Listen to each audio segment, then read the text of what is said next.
বিসমিল্লাহির রহমানির রহিম। আমি মাদক সম্পর্কে বলতে চাচ্ছি। আমাদের এলাকাটা ইন্ডিয়ার বর্ডার সাইড। এই এলাকায় মাদকের ছড়াছড়িটা খুবই বেশি। যুবকরা মাদকের দিকে আসক্ত বেশি। এদেরকে আঙ্কুরে যদি এখন ধ্বংস করা না যায়, এদেরকে ফেরানো না যায়, তাহলে ভবিষ্যৎ খুবই খারাপ হবে। আমাদের যুব সমাজ নষ্ট হয়ে যাবে। যুব সমাজকে রক্ষা করতে হলে মাদক বিরোধী যত ধরনের পরিকল্পনা আছে, সব পরিকল্পনাই আমাদের হাতে নিতে হবে।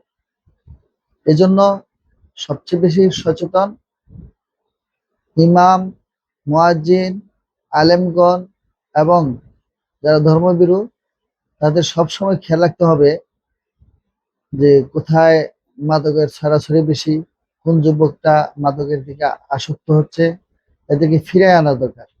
যদি এদেরকে ফেরানো না যায়, তাহলে আমাদের ভবিষ্যৎ খুবই খারাপ হবে। আমি চাই এই সমাজটা গড়ে উঠুক সুন্দর, সব ছেলেরা যেন সুন্দর জীবন গড়ে তুলতে পারে, সুশিক্ষিত হোক, এই সমাজ উন্নত লাভ করুক। আল্লাহ পাক আমাদের সবাইকে মাদক থেকে বেঁচে থাকার তৌফিক দান করুন।